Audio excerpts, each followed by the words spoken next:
仙子是条灵犬。金陵立刻道：他叫仙子。魏无羡大惊，我以为刚才江澄是在叫他夫人。他看向江澄，怎么过了10几年，你起名的方式还是这么一言难尽？喂！金陵不爽，仙子怎么了？那是他起的名字。你也知道10几年过去了。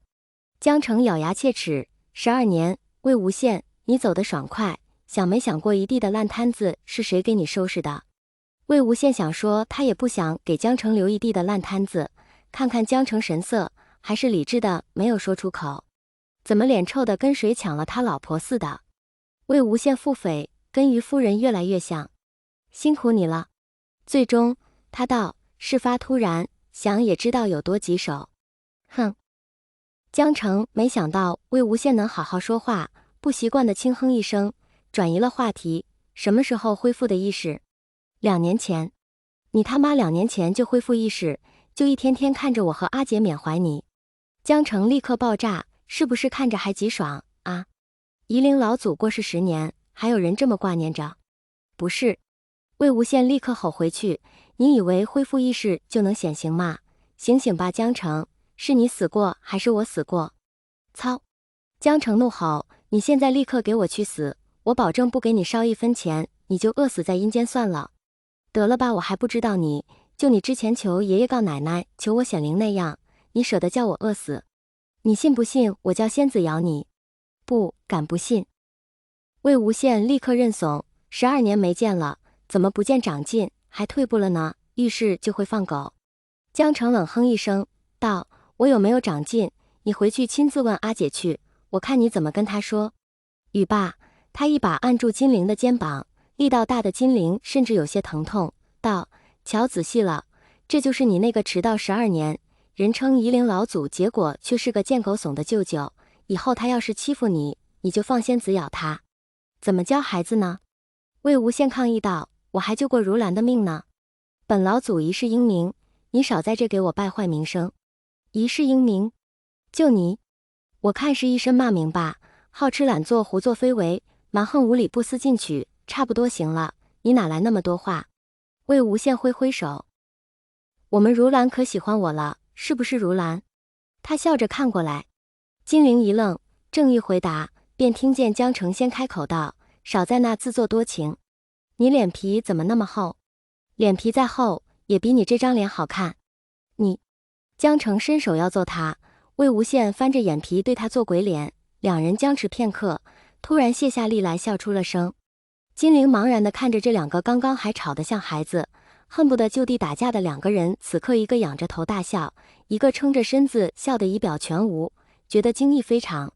他舅舅还有笑得这么放肆的时候？金子轩看着眼前的2人，摇摇头，还是没能忍住，噗的一下笑出了声。2个白痴！他小声笑骂道。回金陵台的路上，金陵遇见跟在金子轩身边，身后是如同一人的云梦双杰。江澄把魏无羡看得死紧，不许他回银陵里去，而魏无羡没有仙剑，不能御剑，只好别别扭扭地站在3毒上。操！魏无羡，你他妈别乱动，小心我一脚给你踹下去。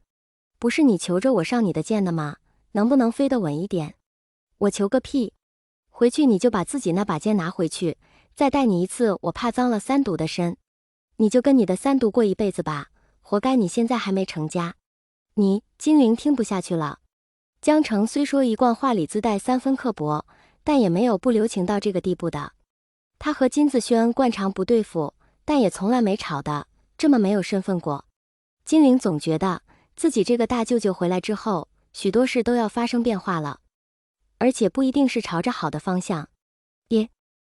他小声叫金子轩。夷陵老祖到底是个什么样的人？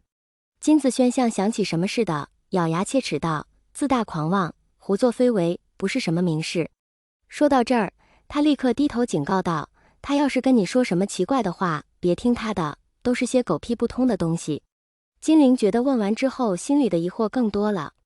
一模一样的问题，曾经他也问过江厌离，彼时江厌离一面把1碗莲藕排骨汤盛出来，一面笑着说，是个长得好看、心性纯善的人，阿玲一定会喜欢他的。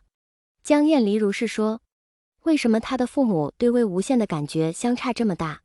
抵达金陵台后，金陵原本还担心魏无羡回归一事会引发围观，不想魏无羡面不改色，大摇大摆地跟在江澄身后就进了金陵台，沿途也并未引起多大关注，这才反应过来，夷陵老祖毕竟已经去世12年，还记得他长什么样的，恐怕早就不多了。也就是他这些曾经亲近的人，还能凭着金陵几点破碎的形容就猜出他的来历。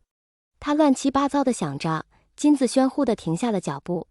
金陵把自己抽离出来，才发现已经到了金陵台的主殿，他父母的居室。